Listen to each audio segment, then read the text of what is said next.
You can sell that in persons and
okay. Good morning, everyone. I hope everyone is doing well this morning. We just want to give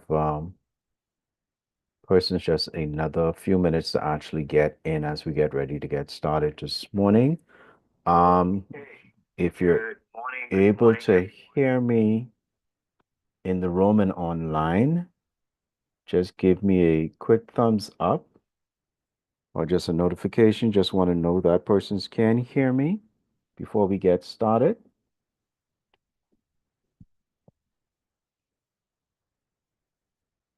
Awesome. Online, can you hear me fine online on YouTube?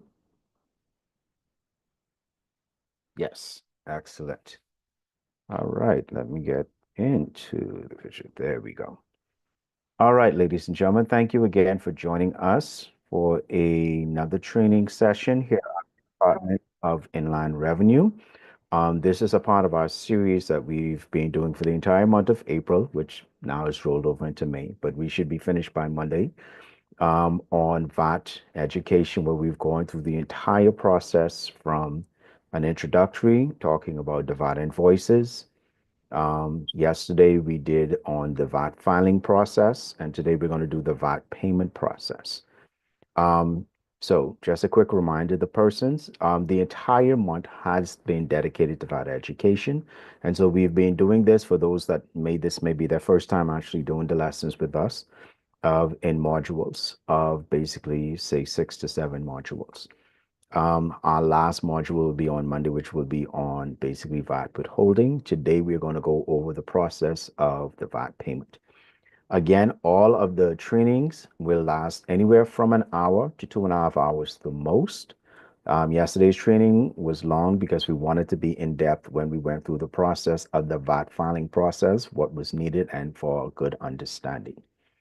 At the end of each module, you will be sent the link with the PDF with the notes from the actual training. So we are providing that to persons because we want persons to have that information. You are free to share that information. As we get updates, we will also provide updates as we go through it for any other training sessions, as well as put information online on our website. My name is Beaumont Todd. I am the Training and Communications Manager at the Department of Inland Revenue. And one of the things we are working for this year is to try to help persons to be compliant as easy as possible, providing these different educational sessions, as well as our virtuals that we've been doing throughout the year. And we will probably continue this process along for real property tax and business license. So we encourage you to stay tuned, subscribe to our YouTube channel, subscribe to our Facebook, our Instagram. All of our handles are at DIR Bahamas. Share it with your friends and family as we have these sessions because we want to make sure at the end of the day that persons are able to get the information that they need. Persons are also able at the end of the day to be able to understand what's needed and required from them so that they're able at the end of the day to be able to be more compliant in what is actually done. If you have questions, we encourage you to please put the questions inside of the Zoom chat for those in Zoom or those on YouTube to drop it, and we will answer the questions as we're able to. If not, we will take your questions and we will follow up with you. You can email us at dir underscore, and we'll drop it in the chat throughout the training session, dir underscore comms at bahamas.gov.bs, and we'll ensure that we follow up with any questions, any inquiries that you actually may have. Please understand at the end of the day, we want to make sure that persons are able to get all of the information. So we also will be sending along with the link with the PDF and the YouTube or the Zoom links also a quiz. It is not mandatory, but if you are interested in getting a certificate at the end of all of the training sessions, you will have to complete all of the quizzes with a minimum of at least 70%. The quizzes are not difficult, but they're just a means to make sure that you went through the information and that you understand. We will also be sending at the end of all of the trainings a survey because we want to improve the product that we're putting out to you, the public, to make sure that it's helpful, the information is useful, and the format that we're using is something that you can at the same time be able to appreciate. So before we get started, just want to open up with a quick word of prayer. Heavenly Father, we thank you for your grace and mercy this day. We thank you for all those, oh God, that are partaking in this information that is being shared. We ask you, oh God, to help it to be helpful, help it to be educational, oh God, and guided by your grace. In Jesus' name I pray. Amen. Okay, so let's get us started today.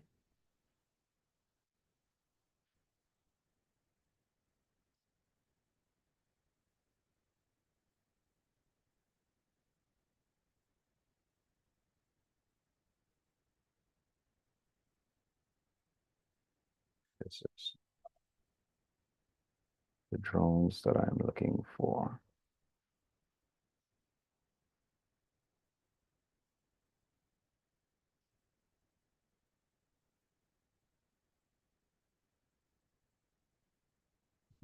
Hmm. All right.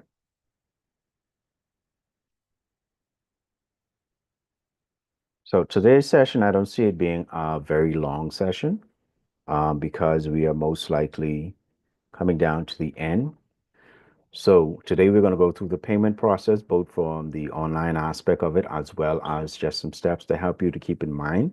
Tomorrow, we're going to combine modules 6 and 7, where we're going to go through just some basic tips on your record keeping, your compliance, as well as any special scenarios that may actually come up. And then on Monday, we'll finish off with module 8.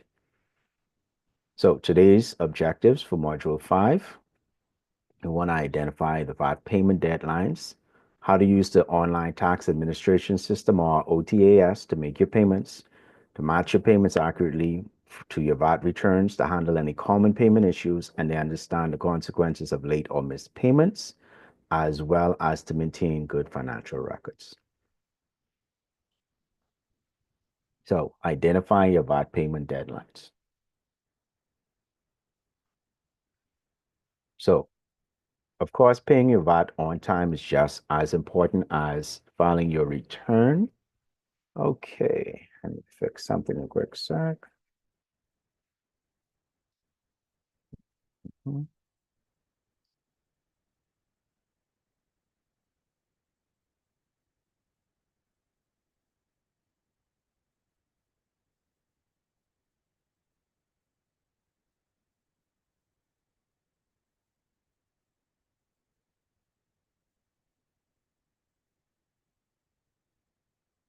Okay,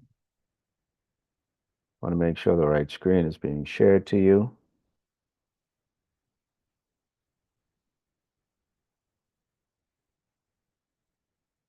Okay, that's online.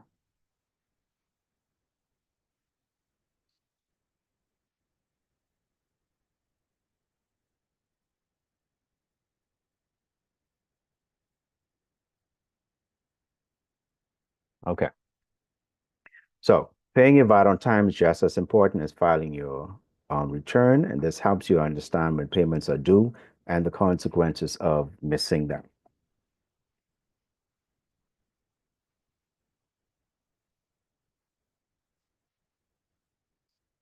So the question I would ask is, do you file and pay VAT at the same time? And the definite answer to that is yes. You file and pay VAT at the same time. Your filing and payment are two separate actions in the VAT process, which is why we actually broke up the training yesterday for the VAT to make sure that you were able to see what you needed to do for the filing. And then today we're going to go through the payment process. Now, although they are treated as two separate different processes, they both need to happen simultaneously in the sense that as soon as you've done with your filing, then you have to make your payment to ensure that at the end of the day, you don't miss your deadline. Now, you do have 21 days after, so if you happen to do your filing previously, we encourage you as soon as possible to make your payment before the deadline, which is why we encourage persons to do it at the same time to ensure at the end of the day that they don't incur any late fees and ensure at the end of the day that they don't have any filing penalties or anything that comes up in that manner.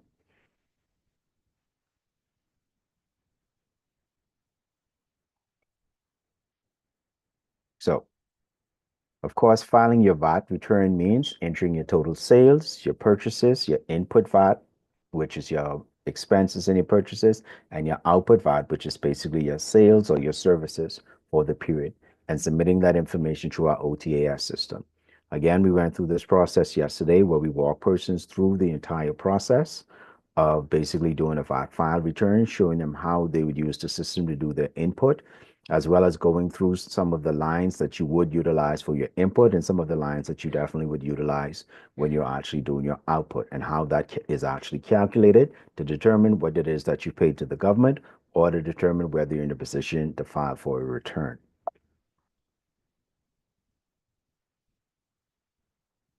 In the same manner, paying your VAT is basically just settling the amount that's owed based on your return and based on the documentation that you submit for your return. This is done through our OTAS system on approved payment method, such as a bank transfer or debit card payment.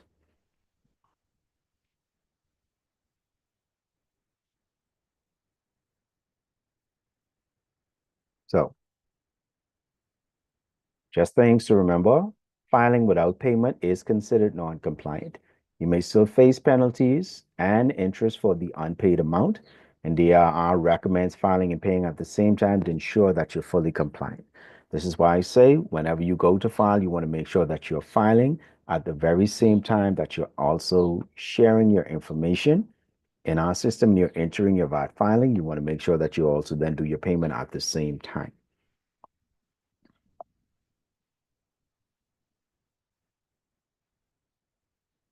And so we encourage you to always prepare your VAT return in advance so you can file and pay together before the deadline. And again, just a quick reminder to persons, if you do happen to use the banking system to make your transfers and your payments, please remember to ensure that you are paying far enough ahead so that your payment will reach on time. If you pay on the day of to the bank, that means that will not reach to us until 2, 3 days later. And however, we still can't apply that until it actually hits our account to verify that it went to our account. Errors occur. Sometimes the banks themselves may post it to the wrong account. The government itself has at least 60 something accounts. The Department of Inland Revenue alone has over 10 different accounts. So we want to encourage you to make sure at the end of the day that you give yourself sufficient buffer space when you're actually doing your payments so that they can hit your account on time and you don't have any issues with your payments.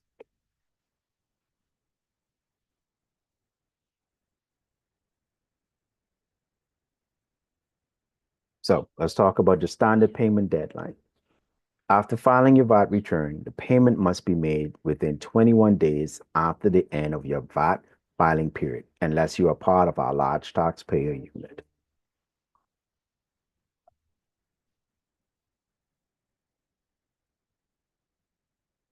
So, our standard VAT payment deadlines would look something like this. So, say your filing period is inside January 31st, then your VAT payment due would be inside February 21st, which would be the same time that your filing actually has to be completed. If your filing period is March 31st, then it's the same thing. It's 21 days basically from the time that your filing period was actually due. So say those persons that were inside December 2024, their filing actually would have been inside January 21 and their payment needed to be due for January 21. Now, this is for those persons that are on a month by month basis. If you happen to be on a quarterly basis, then it still applies when your quarter is actually due. When your filing period is, then you'd be doing. So if you do every quarter, which means basically for the first quarter, which for you would probably end inside March 31st, then that means April 21st would be your filing period, and then it would continue on as such. If the due date happens to fall on a weekend or a public holiday, we encourage persons that payment will be due on the next business day.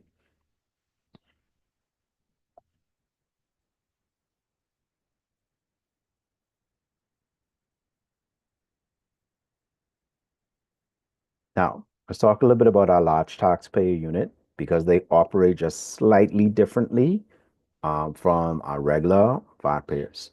So our large taxpayer unit, our LTU, they operate where they also do early filing and payment requirements. The LTU is a specialized division within the Department of Inland Revenue, established to provide focus oversight and enhanced services to our nation's largest taxpayers. Our objectives and the objectives are, first of all, stabilizing revenue collection by ensuring timely and accurate tax payments from major contributors, enhancing compliance through dedicated monitoring and support, improving service quality for large taxpayers with tailored assistance, and optimizing resource allocation by concentrating efforts on entities that contribute significantly to our national revenue. So, our large taxpayers' early filing payment period and requirement, their eligibility, of course, in order to be a part of the large taxpayers, excuse me, their annual turnover threshold businesses with an annual turnover exceeding 5 million. And it is by invitation only based on enrollment, inclusion in the LTU. So you can still be over 5 million, but not necessarily be a part of the large taxpayers unit. And of course, their key compliance requirements will require accelerated filing and payment. The LTU members are required to file and pay VAT by the 14th of each month, a shift from the standard 21-day deadline. This change aims to enhance revenue predictability, excuse me, predictability and aligns with international best practices.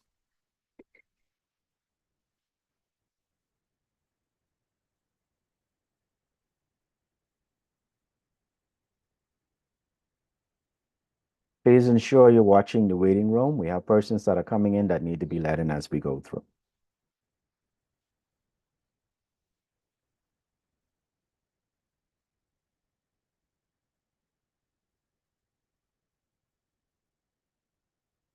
Okay. So our large taxpayers, early filing and payment requirements. So businesses enrolled in the large taxpayer unit, annual turnover of 5 million, invited by the DIR, have accelerated obligations. The LTU VAT filing is the 14th of each month, and their payment is the 14th of each month. These businesses are expected to file and pay 7 days earlier than the standard taxpayers.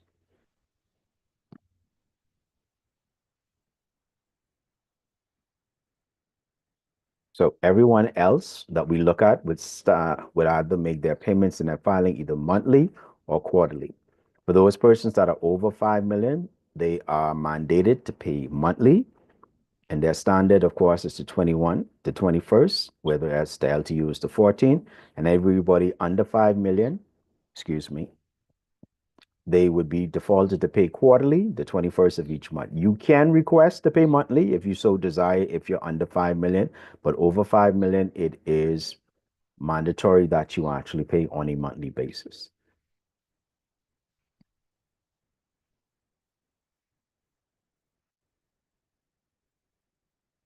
So, of course, what we want to avoid is any late payments and any penalties and interest. And failing to make VAT payments on time can result in up to 10% late payment penalty on your VAT that is already due, as well as daily interest on the outstanding amount, and the risk of audit or enforcement action. And so these are things that we are trying to avoid. They are powers that are enabled to us through the law and through the act.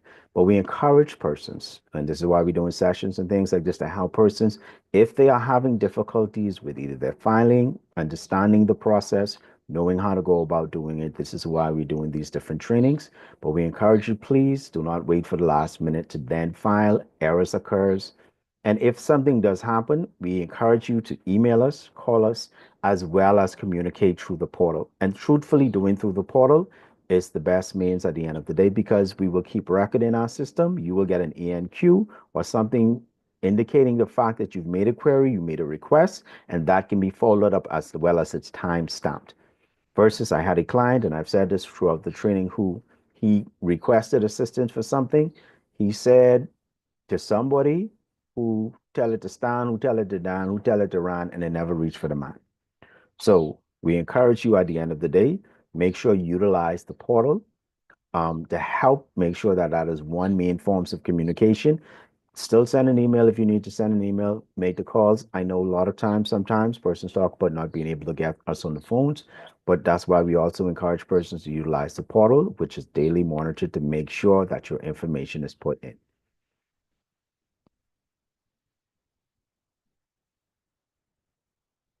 And so we just want to encourage persons with good payment habits. First of all, track your deadlines.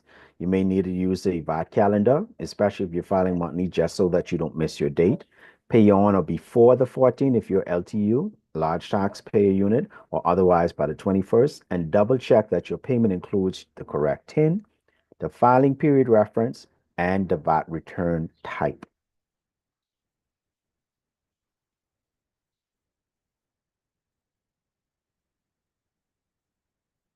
And again, I encourage persons to always save your payment confirmations or screenshots from us, match your OTS file and paid status, and reconcile payments in your accounting software. In addition to this, if you're doing your payments through the bank, hold on to your receipts. Make sure at the end of the day that you hold your receipts for your payments. We had a client that came in. She went to the bank on time. She gave them the correct banking information. She gave them the correct account information. It was the bank that made the error. And if it was not for the fact of her having her proof, the bank would have told her straight and plain, they never did that. So we're encouraging you always to make sure you hold your proof of receipt. And I am encouraging also to digitize your receipts because receipts fade with the paper receipts and the thermal receipts. Digitize, scan your receipts, take a picture of your receipts, a clear picture of your receipts. So that way, whether you store it in your phone, you store it someplace digitally, that way you can always have easy access to it to have as your record. I encourage everyone when it comes to your filing and it comes to your payment, keep digital receipts because the physical receipts fade after a while. You may have a night where you get a nice chicken snack or something, don't realize that grease get on it, the paper fades right out, or whatever the receipt is. So keep also digital copies to make it easier for you to also be able to access and save your files at the end of the day. All right, so we're going to go through using the online tax administration system to make payments. And after this, I think the third part, then we're going to take a quick break after the third part. But let's go through this part first, which is actually paying directly onto our system. So what I'm going to do is just do a quick also review of yesterday, just going through the steps of how to file, not in depth, but just going through some basic steps to show you how to file for those who may just be joining us for the first time today. And then we'll just continue to the process of actually making the payment. So steps of paying VAT using the OTAS. Once your VAT return is filed, payment must be completed using the OTAS or online tax administration system. You have two different ways to access it. It's either through inlandrevenue.finance.gov.bs or vat.revenue.gov.bs. So step one, you want to go to either inlandrevenue.finance.gov.bs or you want to go to vat.revenue.gov.bs. You start by clicking login at the top corner and then you enter your password, choose your business account, and TIN if prompted.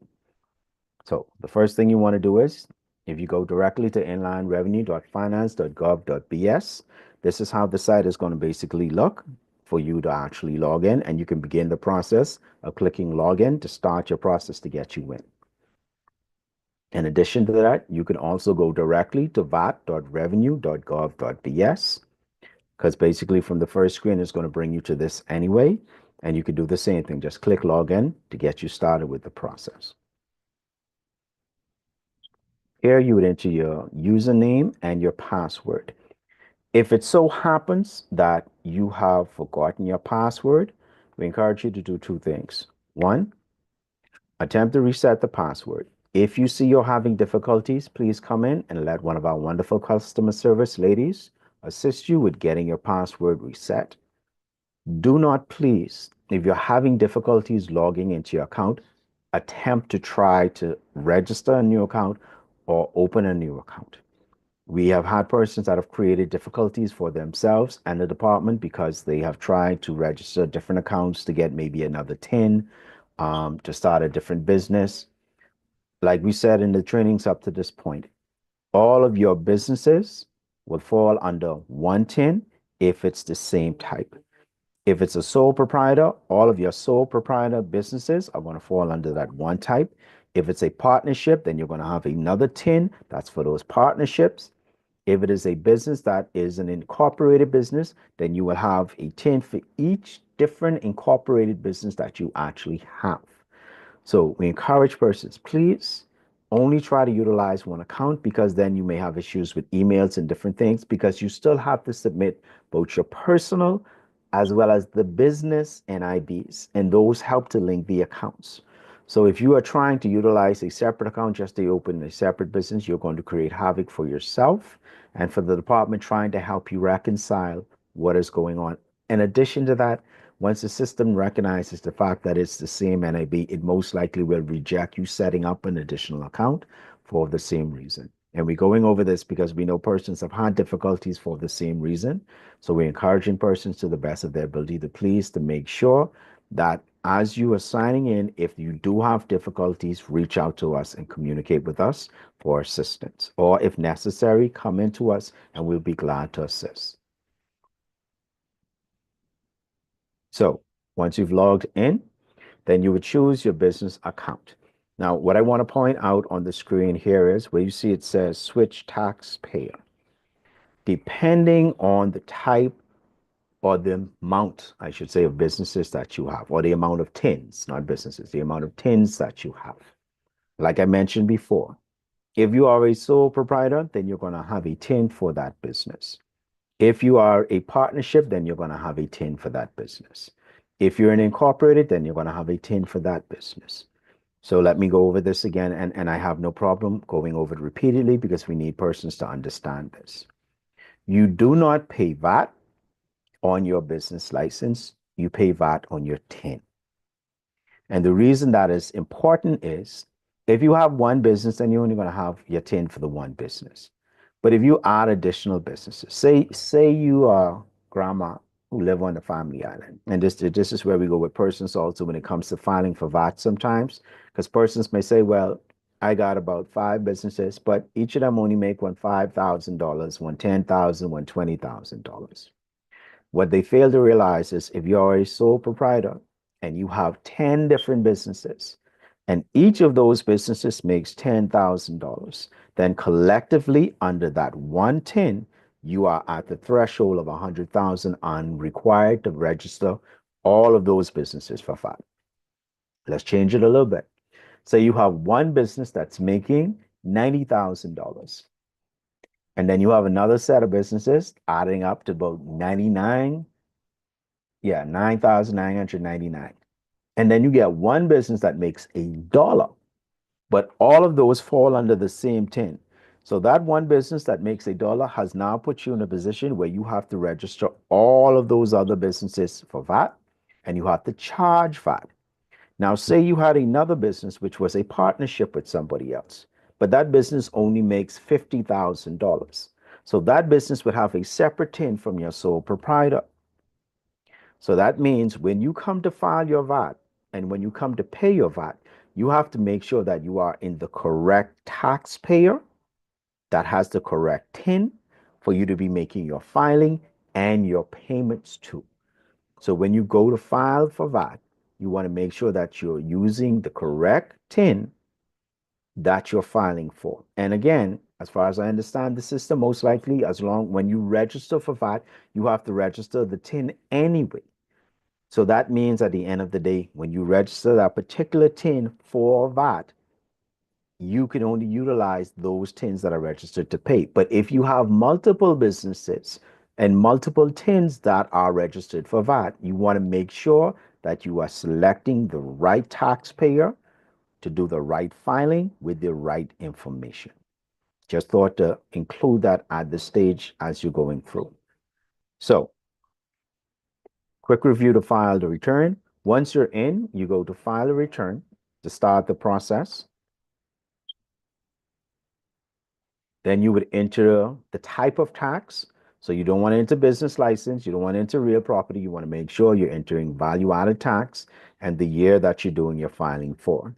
As you can see below, then you would select whichever one of the actual quarters that you're filing for or the periods that you're filing for to start your return.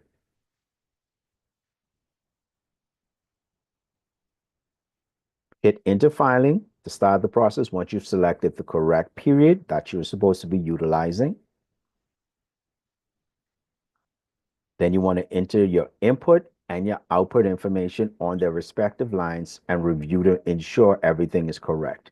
As we went over this yesterday, we're not going to go through it in depth today, but just want to encourage persons to definitely make sure if you have not already, please let us know. We'd be happy to send to you the different and the previous modules. So we're sharing the information for each module, as well as the booklets and the guidelines. And again, these things are already accessible on our website, inlandrevenue.finance.gov.bs, as well as you can follow us on our socials at DIR Bahamas when we're sharing this type of information.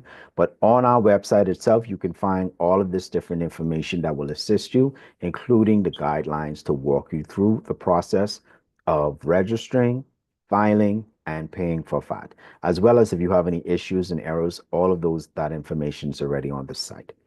So after you've entered your input and your output and you've made sure everything is correct, you hit save and continue. And then you upload all of your supporting documents. And for your supporting documents, you need to make sure that you're uploading your VAT invoices for any of your sales, and you're uploading your VAT invoices for any of your expenses. If you utilize at the end of the day, and you can file at the end of the day your total turnover, but you cannot utilize for your inputs a VAT receipt versus a VAT invoice. And we went over the difference between the VAT receipt and the VAT invoice because the VAT invoice requires certain information to verify that the person you're doing business with is a VAT registrant and you are a VAT registrant. So that way you will be in a position to claim your VAT input. If the person gives you a VAT receipt, which means there's certain documentation or information that was actually missing for it, and it would not be documented by the Department of Inland Revenue as a VAT invoice, then you cannot utilize that document, or you need to go back to that person, whoever it was you were doing business with, and ensure they give you the correct information. Here as well, what you want to do is make sure you upload your input worksheet and your output worksheet so those can be compared to the documentation that you give to ensure that everything is actually in order. We encourage you again, if you have any questions, any queries, to email us at taxinquiries@bahamas.gov.bs.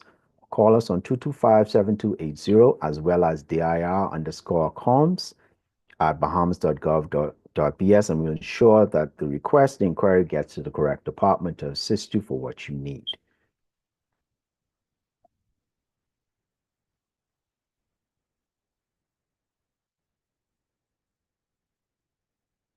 Okay. Once you've uploaded all of your information, once you've checked it, once you've verified it, then the next step that you want to do is just submit your return and go through the process. So let's look at now going through the process of actually making your payment.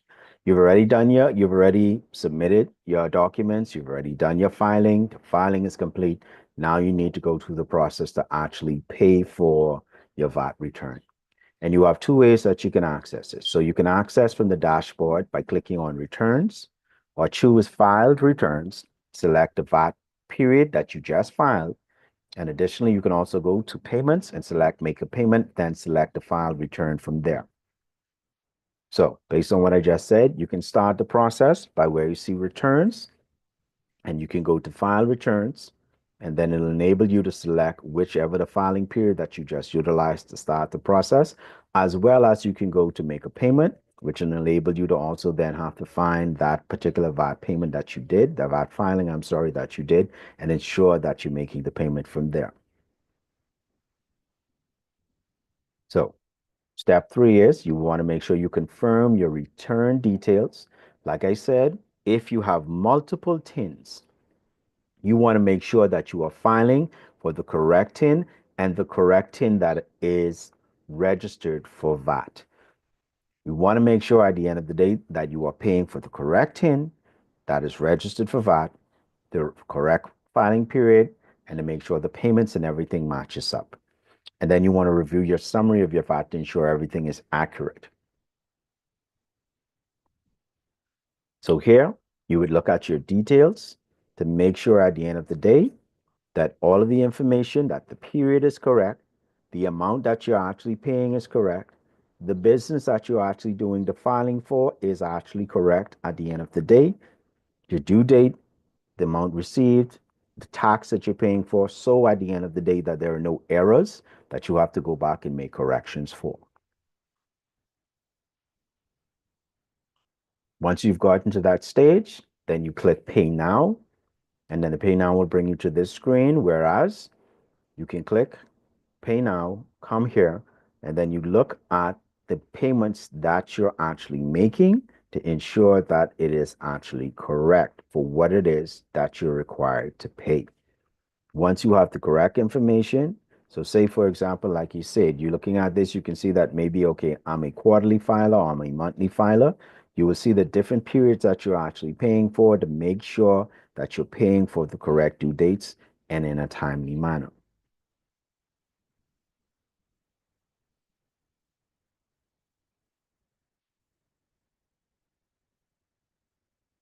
Okay. And once you've gotten to the point that you're going to pay, then you want to select the available payment options, whether it's an online bank transfer, a debit and credit card, where you can pay directly into the portal or over the counter from the bank. Again, I encourage you, whichever means you use, one, keep track of your receipts or the payment means that you did, whether it's a screenshot, whether it's something that comes from the bank to ensure that you're able to verify your payments. so that at the end of the day, you can confirm the fact that you've already made your VAT payment, you've already done your VAT filing, so you don't incur any penalties. If you're paying directly on the portal, your credit card information will be necessary to make your payment. Note, not all payment methods may be active for all users, and this depends on your status when it comes to compliance and other things, and whatever agreement that you actually have with the department. And confirm which options are enabled on your account and enable you to actually make your payment and to make your payment on a timely basis. So what we want to do then is make sure you input the exact amount due as shown on your return. Include any required reference numbers, especially your TIN, the VAT period, anything to make sure that it verifies the payment that you're actually doing and making sure that it is correct. Then step 7, submit your payment. Click submit or confirm to process the payment and wait for the confirmation message. I cannot repeat this enough. Wait for the confirmation message. If you see in the process that you know you've gone through all of the steps and you've sent through your payment and you've hit submit payment and you do not see an email from us, I encourage you, before you make another payment, do two things. One, make an effort to contact us, to try to reach us to let us know that, look, I made my payment, I don't see my confirmation. If you don't get it by email, you don't get it by phone, then the second one is go to your messaging part of your portal, send a message to us to indicate the fact that you went through the process to make your payment, but you never got your confirmation detail. Do not go through the process to make the payment and submit the payment again, because there's a possibility that you will double your payment by accident. And then you have to go through the whole process of trying to get a refund. The reason I would encourage you to go through the portal is because if you've already gone through all of the steps to make the payment, uploaded the documentation, done your VAT filing, and actually submitted the payment, we at the department will be able to see that on our back end to verify the fact that this is what you're saying. But you have to also make sure message us as an ENQ as your record to say, this is what you've done up to your due diligence and you need assistance to correct it. Do not try to submit a second payment as an error, please.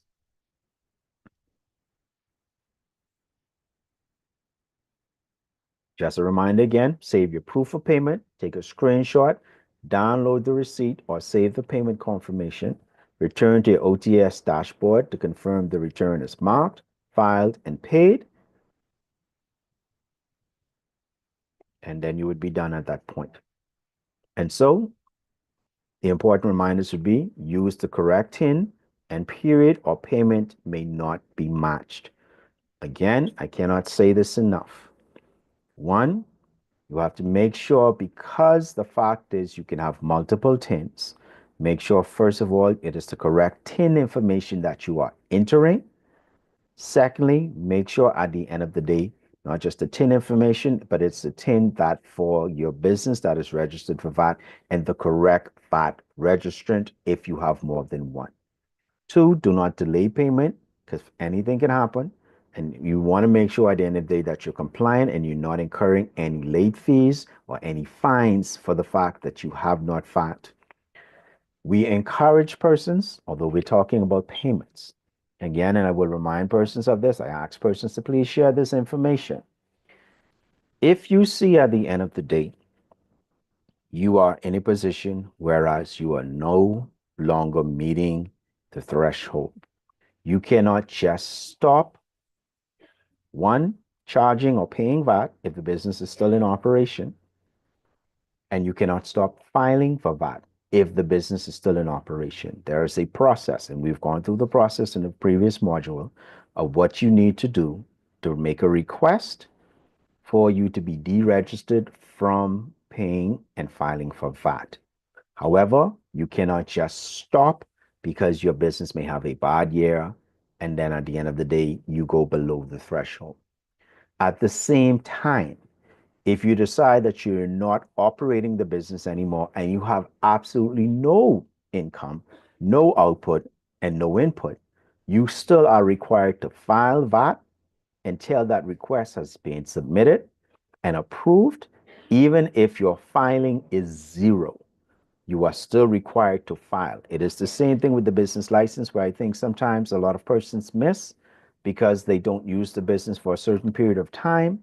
And they say, well, since I'm not using it, I don't need to renew it. We encourage persons to renew your business license, even if you're not utilizing it, or if you decide that you don't want to utilize it anymore, to cease any use inside the system and use the cancel date or the cancel cease business activity to stop the business, to ensure that you would not be charged late fees for your business license. And with the VAT, it's the same thing. If at the end of the day you see that the business goes below the threshold and you're like, well, you know what? I need to deregister, that is fine. But before you get that approval, you need to make sure that you are still filing and that you are still reporting, even if your amount is zero.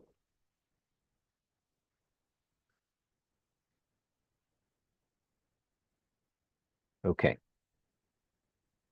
So I had this here, but what I'm going to do is I'm going to go through part three. And then when we finish with part three, we'll take a quick break there. Like I said, today's session isn't going to be as long as the session yesterday, because the process for payments and stuff is really straightforward. Once you're able to get through the VAT filing aspect of it, going through the payments is basically almost straightforward. It's just making sure that you are making the correct payment for the correct tin with the correct amounts in the correct time. So let's just talk about this a little bit. One, why matching payments to returns? One, your payments must be matched to the correct VAT return in the OTS for the system to recognize it as settled. Again, if you make a payment for a different amount than that's there, it will not show the fact that it's paid and that it's filed. And most likely, even if it is a penny off, you will still incur some form of fine and penalty, which is why we encourage you to make sure that the information and the payment information is correct. Incorrect matching can result in unapplied payments, payments for penalties for non-payment even after the funds have been sent, and delays in your compliance clearance, simply for the fact that at the end of the day, you didn't make sure your information was correct. And please understand that the Department of Inland Revenue works with each other for all of our different units. If you are trying to apply for something for your VAT filing, your business license, and your real property, and any of those areas are still owing, that in itself can prevent you from getting either tax compliance certificate from us or even getting your business license renewed from us if you're still owing in some area. So if your VAT is owing and you go to renew your business license next year, you will not get your business license. If your real property is owing and the system can verify that and you go for your business license or your VAT, you will not get it.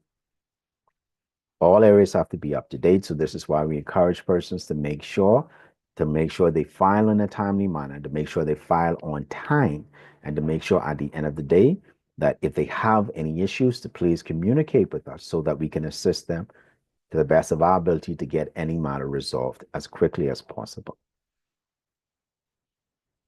Two, what you must match. One, the correct TIN, and I'll keep saying it, the correct TIN for your business. It is not your business license. It is your TIN, your tax identification number. That is what you are filing your VAT on. It is not your business license. Even though you require your business license to operate, once you get your business license, then you have a tax identification number that is attached to that, and that is what you pay your taxes on, your VAT on, and other things. It is not on your business license number. Two, the accurate VAT period reference. If you file monthly, then you want to make sure you're filing for the correct month. If you file quarterly, you want to make sure you're filing in the correct quarter, because you can accidentally skip from one quarter to the next and then realize I didn't pay the quarter previously, I didn't file in the quarter previous, or you filed in the correct period and you tried to pay in the incorrect period. So you need to make sure that all of that information is correct. Next, proper return type. They identify whether you are a monthly or quarterly filer so that your VAT payments as well as your VAT filing goes in the correct information. Okay. Just wanted to start. Is there any questions so far? And then the last one is exact VAT amount due as shown on the return. I know I've been going through a little quickly. I didn't stop. Are there any questions so far before I continue on? I'm looking both online as well as inside of the room.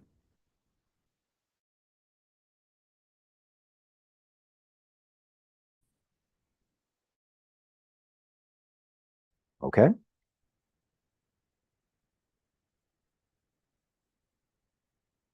All right. So then the third one is common matching errors. Again, paying the wrong amount, example, without including penalties.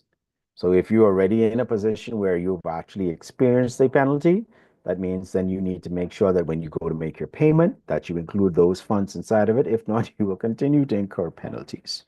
So this is why we're encouraging to make sure that you are doing your VAT filing and your VAT payment early enough that you don't incur penalties.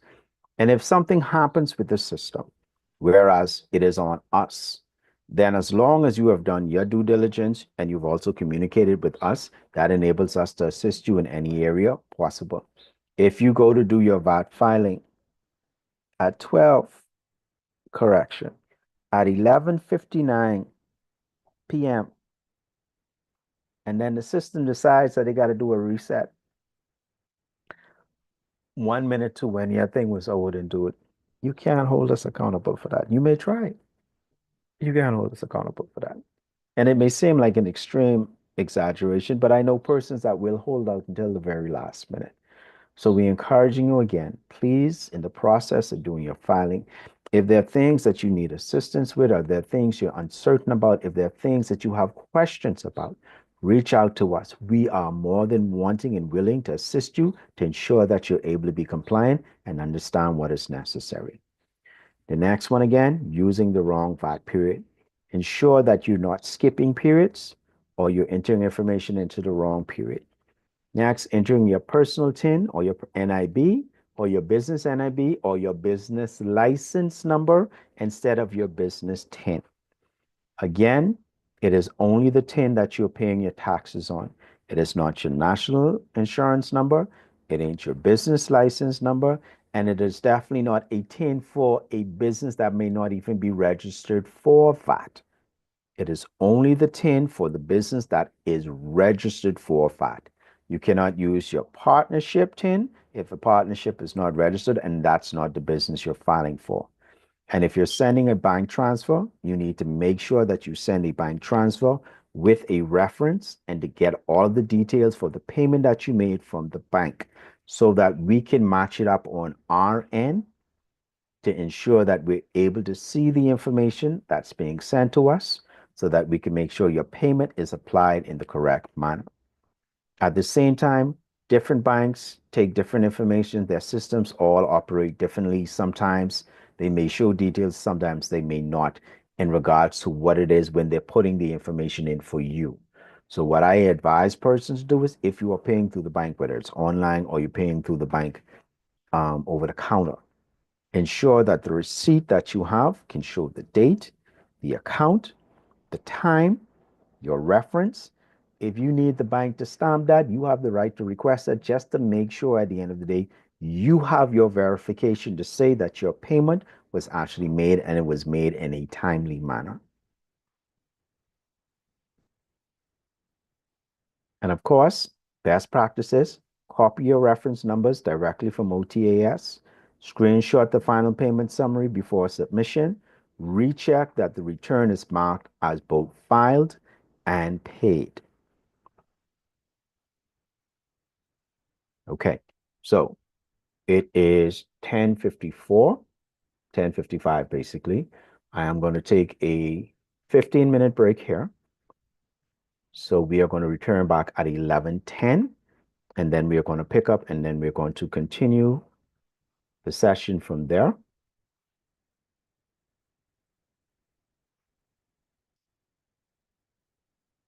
So we are going to take a quick break, about 15 minutes, and then we will be right back to continue our training and our session here with the Department of Inland Revenue. We thank you again for definitely making the time to be with us today. So we will be back in short order.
Okay, and we are back. All right. Hope you are okay from our quick break. Okay, so we're going to get back into it.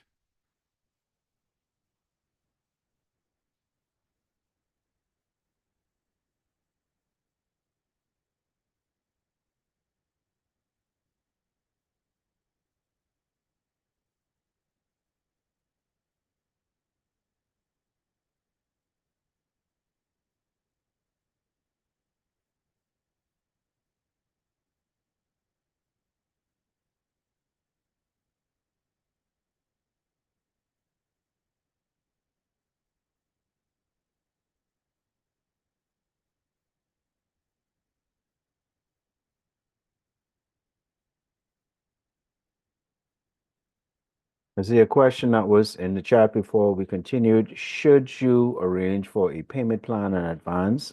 And if so, how much in advance of the payment due date?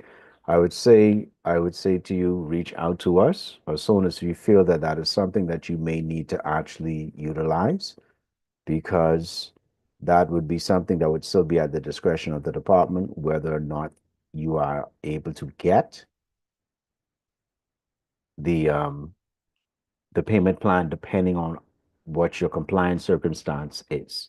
So I would say reach out to the department as soon as possible. Don't wait until the deadline, then decide, okay, I need a payment plan. No, reach out to the department as early as possible to see, first of all, if you would even be approved for a payment plan and what the justification is.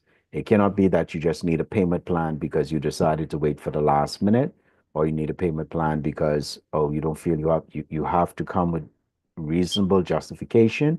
And I would not wait for a deadline. I would come early enough. So if that is something that is required, that can be actually done.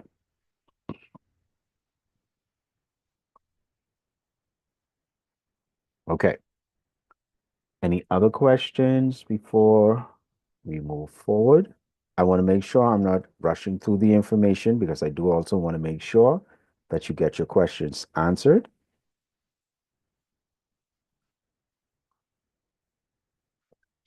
Stop sharing for a quick sec.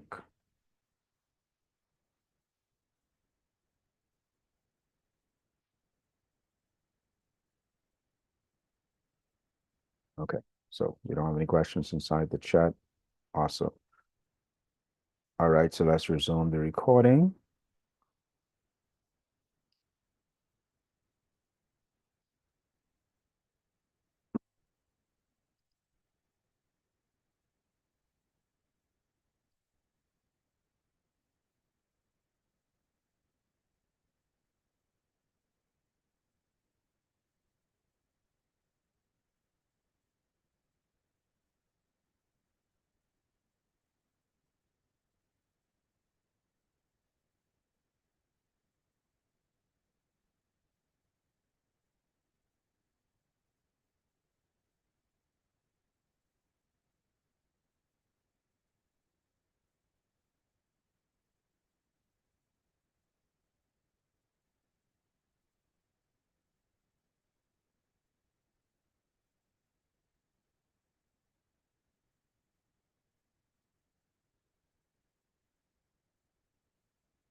Okay. I find it funny, for somebody that loves technology, how it has been the most interesting experience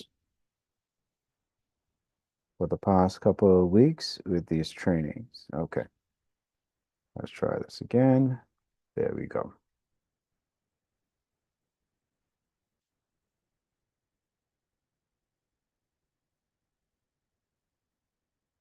All right, just want to make sure the right screen is showing up online, and then we'll get back started again.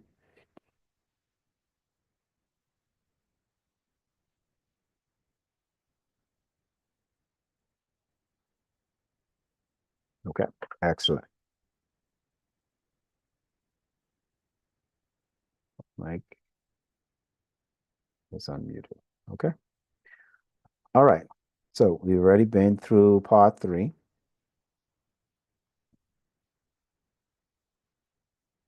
So let's talk a little bit about handling mistakes and payment errors. First thing, what counts as a payment error? So, same things that we had discussed previously before. The first one is you made a payment to the wrong VAT period. The amount paid is either too high or too low. If it is too high, that means that you are going to have to either make a request for a refund or the difference will roll over into the next pay period that will be applied to your next VAT filing. If it is too low, you put yourself in a position where you will possibly receive a penalty for late filing or incomplete filing for the fact that what you filed versus what you had actually input into the system and that was calculated was not sufficient. The payment was submitted with missing or wrong reference number. Again, we remind persons whether it is utilizing it directly through our OTAS systems. Bible says the arm of flesh will fail you. The reality of it is anything man-made has errors. This includes computer systems and other things. Let's not fool ourselves into thinking that any system is perfect. Anything that is technology can have errors. So my encouragement to you is I'd love for us to be our brother's keeper, but my encouragement to you is to cover yourself to make sure you keep sufficient records, communications, and everything else that you need to verify your payments and to verify your filing. Next, your payment is submitted without missing or wrong at reference. This also references the fact at the same time for persons to understand that the banks make errors. So you want to make sure that all of your information is correct. They may come from me, but the reality of it is, as long as there's human beings dealing with things, errors will most likely happen. So we encourage persons to keep all of your records, check, double check, triple check at the end of the day. Make sure you're using the correct TIN, not your personal TIN, not your NIB, not your business license. So how do you correct an error? First of all, you go into the OTS, you navigate to your payments, identify and confirm the unmatched payment. Submit a payment correction request with the TIN, the amount, the VAT period, and any supporting documents. This will most likely be done in our portal where you can communicate with us to make the payment correction. So when you submit, you would go to the messaging part of the portal and submit and say that there's a payment correction, just as if it was a change of circumstance, an inquiry. So in this instance, what you would do is your messaging subject would be payment correction request, and then you would put in the TIN, the amount, the correct VAT period, and any of the supporting documents, example, a bank confirmation to say what it is and why it is that this needs to be corrected. And of course, we encourage persons, if you have an issue, again, contact the Department of Inland Revenue. If the payment cannot be resolved in our OTS, contact us. You can call our call center 225-7280-461-8050 or email taxinquiries@bahamas.gov.bs or email us directly in the Communications and Training Department, dir_comms@bahamas.gov.bs. And we will ensure that whatever inquiry is found is sent to the correct department to get the assistance that you need. Again, we remind you to include your TIN, the payment date, the bank, the payment channel used, and what correction is needed. So, prevention tips. One, I say double, triple, quadruple, check, check, check until you can check. Make sure your information is correct for your own sake. Check your payment reference before submitting. Avoid last-minute payments that don't clear by the 21st or the 14th. Again, if you're paying through the bank, and I will beat this dead horse until this dead horse becomes glue. If you are paying through the bank, make sure you do not pay the day that it is due because that will not hit our account until 2, maybe 3 business days later. If it is a holiday, that may be 5 days later because you will have the 2 days in between. So you want to make sure at the end of the day, it hits on time so that you don't incur any penalties or any fees. And if it's a recurring penalties, there's a possibility that you up level of penalties that you will incur pertaining to your compliance if it is something that is repeatedly done.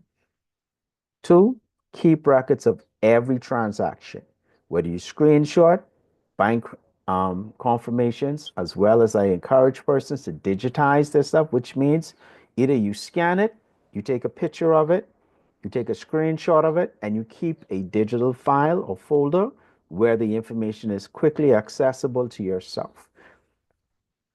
And of course, to fix payment errors quickly, we ask you to fix them as quickly as possible if you realize they happen and document and match everything from the start to stay audit proof, which means anything you do, keep your records for your own sake. So let's talk a little bit about the consequences of late or missed payments. And I hope you don't get tired of me beating this dead horse over and over again, but we don't want persons to necessarily incur penalties. We want persons to be willingly compliant because it's good business practice for them and for us, as well as it makes it easy for you when you are compliant, as well as communicating with us. So what happens if you pay late? Like I said before, you incur 10% late payment penalty added automatically. That is an automatic charge. In addition to that, you get daily interest that is applied until the balance is cleared. And this may affect your ability to get tax clearance or tender for other contracts, whether it's with the government or even us getting TCCs. Four, it can trigger audit risk flags in our system, which means somebody possibly from compliance, investigations, or some other area may look into why it is that these particular situations are occurring. So, example of late payment consequences, VAT due is $1,000. 5 days late, the penalty is $100. You incur 2 days interest. So what will be owed in addition to would be $110. Notice I said not otherwise, in addition to. So instead of just the VAT being 1,000, the VAT will now be $1,110. Same thing. If it was 5,000 and it was 10 days, then it would be 500, $5 a day interest. And then so it would be 550. So instead of 5,000, now you need to come up with an additional $550. And until you clear both the penalty and the original owed, the system will still have you registered as owing and unpaid. So you have to make sure that you clear up the VAT due and you clear any penalty charges that may occur. So we encourage you before penalties occur to pay whatever VAT is actually due prior to. Some good practices to avoid late payment: set up an automated calendar reminder before the 14th and the 21st. Always file and pay at the same time. Keep a VAT compliance checklist and assign VAT responsibility to a dedicated staff. Keep proof of compliance. So save your OTAS payment receipts, your screenshot confirmation pages, pardon me.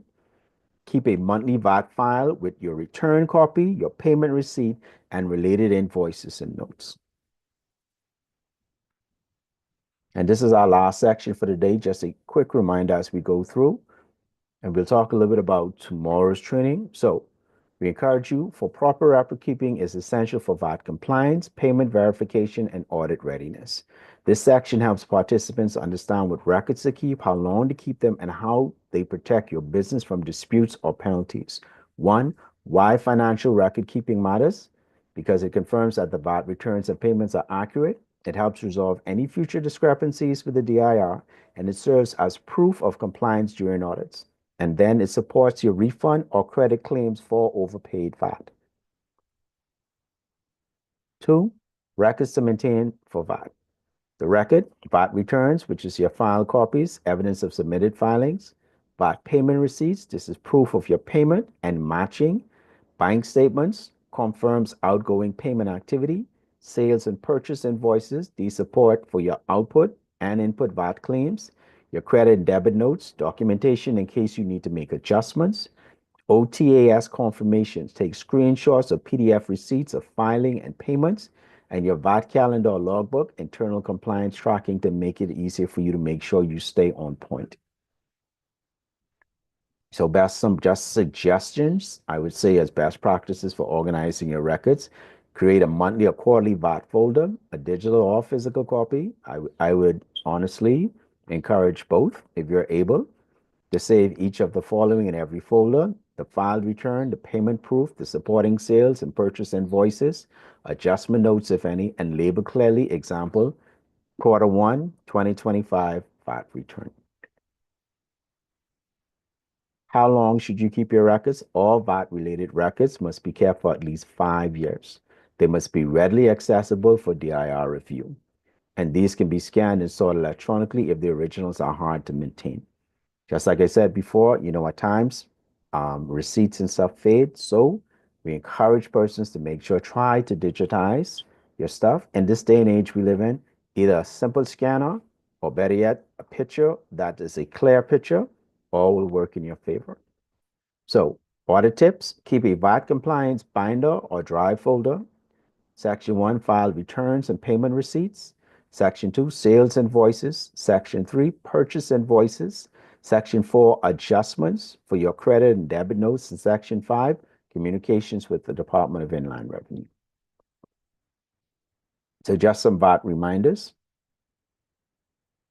1, again, any information pertaining to the amendment, industry-specific guides, the VAT guide for filing, registration, amendments, all of these things are on our website at inlandrevenue.finance.gov.bs to enable you, if you have any questions and queries, even outside of the trainings, to be able to go there. And if you find something that you're not sure of, please, we ask you to still contact us for assistance if you need so.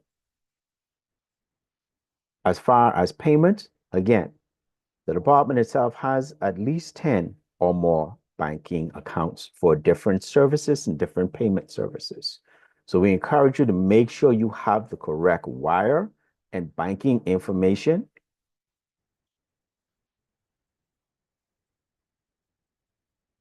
Make sure you have the correct wire and banking information that shows that you're paying for your VAT, real property, business license, VAT stamp, or whatever type of service that you're paying for, as long as the government also has 60 something plus. So we encourage you to make sure get the correct information, because different banks require different things. So you want to make sure you have all of the correct information for the bank accounts.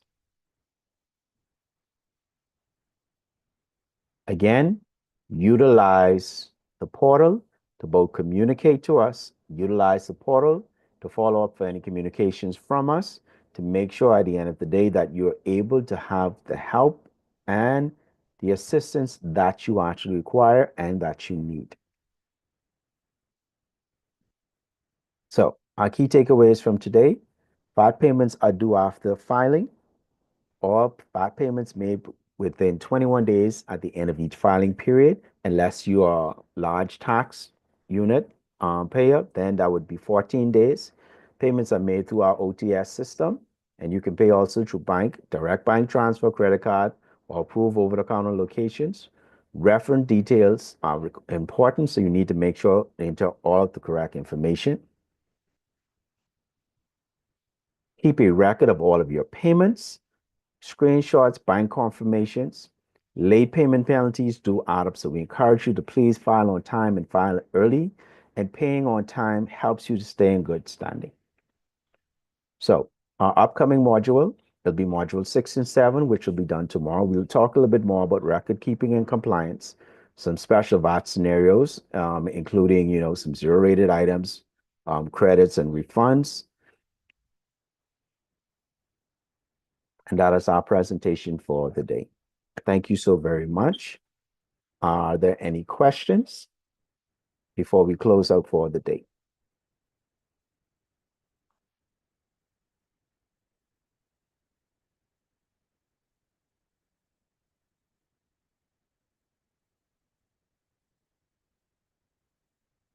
No? All right. So I want us to close the same way we opened. Heavenly Father, we thank you for each and every person that was online today and that participated in this training. We pray this information goes forth, oh God, with your power and your anointing, oh God, to help to educate our persons, oh God, help them to be compliant and help us to continue to assist in every means that we can. We pray, God, that you protect each and every person as they depart, guide them by your grace. In Jesus' name, amen. Thank you so much for your time, for being with us and a part of our training sessions.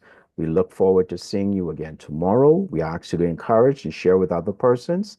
If you do need at any point either the registration link, in case you miss any of the other trainings, any of the other modules, please reach out to us and let us know, and we'll be happy to send you that information.